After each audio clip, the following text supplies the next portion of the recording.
नमस्कार, आप सभी का स्वागत है आपके अपने YouTube चैनल पर। आज का हमारा विषय है 26 जनवरी अर्थात गणतंत्र दिवस। गणतंत्र दिवस पर एक छात्र किस प्रकार का भाषण बोले। विद्यालय का एक होनहार छात्र वीर रस से परिपूर्ण उसकी आवाज़ इस भाषण को बोल सकता है। साथियों, सर्वप्रथम हम अभिनंदन से इसको प्रारंभ करेंगे। माँ सरस्वती को नमन करते हुए विद्यालय में उपस्थित अतिथियों का सम्मान करता हूँ तथा विद्यालय के विशाल प्रांगण में उपस्थित समस्त गुरुजनों का सम्मान करते हुए उन्हें अपना प्रणाम निवेदित करता हूँ। विद्यालय प्रांगण में उपस्थित समस्त विद्यार्थियों एवं गणमान्य व्यक्तियों को भी गणतंत्र दिवस की शुभकामनाएं देता हूँ। इस विद्यालय की तरफ से मुझे मंच पर आने का यह अवसर मिला। मैं दावे के साथ कह सकता हूं कि मेरे जाने के बाद इस प्रांगण की देशभक्ति का तापमान 10 डिग्री बढ़ा कर जाऊंगा। आज मैं कुछ कहूं उससे पहले एक बात जान लीजिए।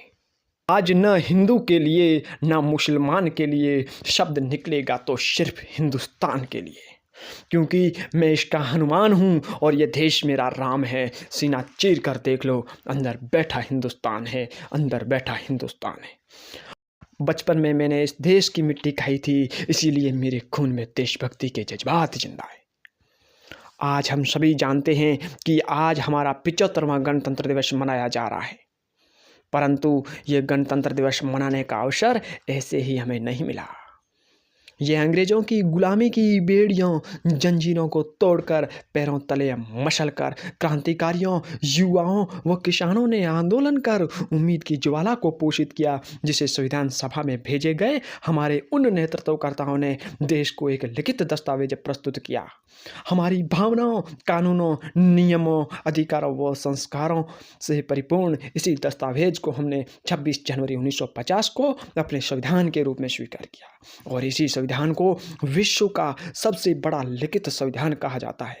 यही वजह है कि हम 26 जनवरी को हर वर्ष गणतंत्र दिवस मनाते हैं।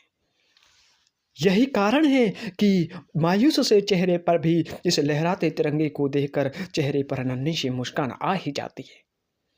जब हमारे देश में गणतंत्र दिवस मनाया जाता है और इस भारत माँ के बेटे को पुलवामा और सीआरपीएफ पर होने वाले आतंकी हमले याद आते हैं तो खून खोल उठता है और धड़कनें तेज हो जाती है और उन्हीं धड़कनों से कुछ इस कदर आवाज़ निकलती है, दाबोगे अगर तो और ऊपर आएगा भारत, तेरे हर वार पे और निखर आएगा भारत। कुछ जाहिल आतंकवादियों को गलतफहमी हुई है साहब कि पुलवामा के धमाके से डर जाएगा भारत।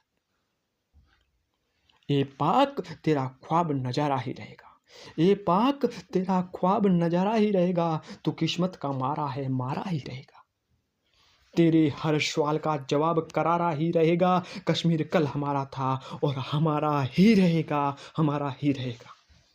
देशभक्ति कविताओं को भूलने के बावजूद भी कुछ अग्रिम पंक्ति में हाथ पर हाथ धरकर बैठे लोगों को मैं कहना चाहूँगा, तालियां बजाने की इजाज़त किसी से ली नहीं जाती। तालियां बजाने की इजाज़त किसी से ली नहीं जाती। ये वतन की मोहब्बत है जनाब, किसी से पूछकर की नहीं जाती। जो अब तक ना खोला वो खून नहीं पानी है, जो अब तक ना खोला वो खून नहीं पानी है, जो देश के काम न आए वो बेकार जवानी है। भारत जब से गणतंत्र बना है विकास की राह पर रहा है, लेकिन हमारे देश के युवा कहीं ना कहीं पथभ्रष्ट होते नजर आ रहे हैं, जो हमारे लिए विचारणीय विषय है, क्योंकि युवाओं का देश, इस युवाओं के देश निर्माण में महत्वपूर्ण हाथ होता है। और यदि गणतंत्र दिवस पर युवाओं की बात ना हो तो साफ साफ नाइंसाफी होगी। मैं युवाओं पर तो शब्द जरूर कहूँगा कि जमाने भर में मिलते हैं आशिक कई, कि जमाने भर में मिलते हैं आशिक कई, मगर वतन से खूबसूरत कोई सनम नहीं होता। नोटों से लिपट कर सोने में सिमट कर मरे हैं कई लोग, मगर तिरंगे से खूबसूरत कोई कफन नहीं होता, तिरंगे से खूबसूरत कोई कफन नहीं होता। ना मरो सनम बेवफा के लिए, ना मरो सनम बेवफा के लिए, 2 गज जमीन नहीं मिलेगी दफन के लिए। मरना है तो मरो यारों वतन के लिए, हसीना भी दुपट्टा उतार देगी तेरे कफन के लिए।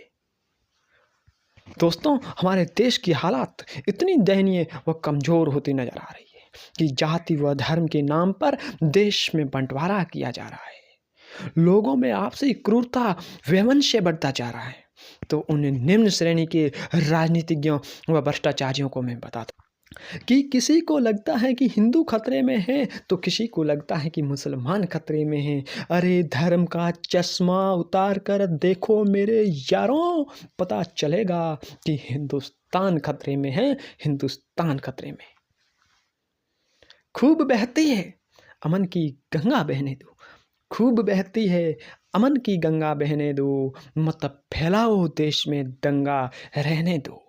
लाल हरे रंग में हमें मत बांटो, मेरी छत पर एक अखंड भारत का तिरंगा रहने दो, मेरी छत पर एक अखंड भारत का तिरंगा रहने दो।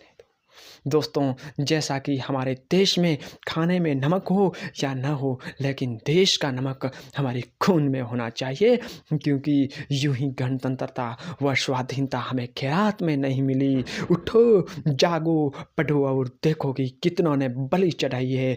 यही कारण है कि फौजी कहलाना आसान नहीं यारों, जज्बात पिघलाकर रगों में लोहा भरना पड़ता है। इन चंद पंक्तियों के साथ अपनी वाणी को विराम दूंगा, परंतु आप लोगों की ओर से आने वाली तालियों की यह आवाज़ साबित करेगी, और मैं यह गर्व के साथ कह सकता हूँ कि आज मेरी ये आवाज़ दिल्ली के सिंहासन तक जरूर सुनाई दी होगी। आज़ादी की सुबह को हम कभी शाम न होने देंगे, आज़ादी की सुबह को हम कभी शाम न होने देंगे। एक बूंद भी अगर लहू बची है तो भारत माँ का आंचल नीलाम न होने देंगे।